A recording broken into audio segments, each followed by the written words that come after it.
laftagareen iyo deni oo soo saaray war la yaab leh. xasan sheikh oo xiriirka u jaray kana baxay dagaalka shabaab. xogtii u dambeysay iyo macluumaadka qarsoonayeen muuqaalkan ku eegaynaa marka hore si aan faahfaahinta u gudagalno sheergareen muuqaal ku faafi gruubyada oo la wadaag saaxiibada. sidoo kale waxay naga xusuusina in leegtii sheerta muhiim ee noo tahay leeg la dhac muuqaalka saaxiibo badan oo u gaaray si la mid ah rukumo oo inagu soo bir qaybna ka noqo saaxiibada inagu xiran barteena ka hela xogaha iyo macluumaadka dheeraadka ah inuu soo dhigno. waa hagaag aynu ka horeyno madaxda maamulada Puntland iyo sidoo kale Koonfur Galbeed Soomaaliya ayaa waxay yeesheen xiriir taasoo ka dhigan markan in xaaladdu ay ku sii adkaan karto dowladda dhexe oo uu horboodayo Xasan Sheikh Maxamuud. waxaa jira xog tibaaxaysa in 4 dowlad goboleed ay ka kaashanayaan sidii ay kaga hor imaan lahaayeen madaxweynaha Soomaaliya Xasan Sheikh Maxamuud.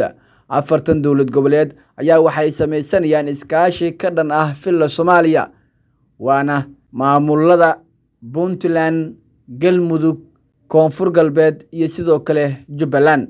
4 maamul ayaa noqonaya kuwo iskaashi weyn markaan sameysanaya. xiriirka madaxweynayaasha Puntland iyo Jubbaland ayaa soo hagaagaya xilligan sida ay sheegayaan xogo kala duwan. Siciid Dani iyo Axmed Madoobe oo madmadow soo kala dhex galay doorashadii Xasan Sheikh kadib ayaa hadda isu diyaarinaya in ay dib boorka uga jafaan xiriirkooda. madaxweyne Axmed Maxamed Islaam Madoobe ayaa la filayaa inuu ku soo biiro iskaashiga ay sameysanayaan dowlad goboleedyada qaarkood. Siciid Dani, Axmed Madoobe, Qoorqoor iyo Laftagareen ayaa lagu wadaa in ay ku midoobaan iskaashiga cusub sida xogaha lagu helayo. dhinaca kale filla Soomaaliya ayaa isu diyaarinaysa dhankeeda inay xilka ka tuurto Axmed Madoobe isla markaana ku bedesho siyaasi ka soo jeeda gobolka Gedo, taasi oo ay xal u aragto marka loo eego hanaanka xilligan ay wajahayso. marka laga tago iskaashiga 4 dowlad goboleed waxaa si hoose xiriir weyn oo baaxad leh u sameystay Cabdicasiis Xasan Maxamed Laftagareen, hogaamiyaha Koonfur Galbeed oo uu wehelinayo hogaamiyaha Puntland Siciid Cabdullaahi Dani. Dani iyo Laftagareen ayaa u muuqda markan kuwa saameyn xoogan ku dhex yeelan kara filla Soomaaliya marka ay ka hor yimaadaan war la yaab leh ay soo saareen. waxayna caddeeyeen in mooshin karana dowladda dhexe markan bannaanka ay keenayaan. war la yaab leh oo ku saabsan mooshinka Xamse iyo Xasan ayay wadaan Dani iyo Laftagareen, taa oo ka dhigaysa in meel fagaara ay kaga dhawaaqi karaan in dowladda dhexe si cad ay kaga hor yimaadeen.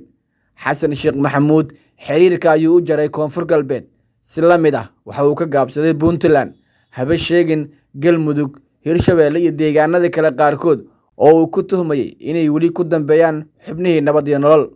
waxaa sidoo kale Xasan Sheikh Maxamuud uu ka baxayaa dagaalka ka dhanka al-shabaab ee deegaanadaasi qaarkood uu ka waday, taa oo ka dhigan markan in iyagu uu ku jeesanayo dagaal xooganna markan uu la galayo. hogaamiyaasha Puntland iyo Koonfur Galbeed ayaa hadda u muuqda kuwa si weyn filla Soomaaliya kaga aragti duwan marka loo eego hanaanka Xamse iyo Xasan ay wax ku doonayaan. xaaladda ayaa ah mid aad u adag, xaajadu ma fududa, waxaase Xamse iyo Xasan laga doonayaa in ay markan si hoose u xeeriyaan xaajada adag ee hortaala iyaga oo markan xiriirka dib u soo celinaya. walow xoguhu ay tibaaxayaan in arrintu aysan fududeen marka loo eego Siciid Dani iyo Laftagareen meesha ay taagan yihiin.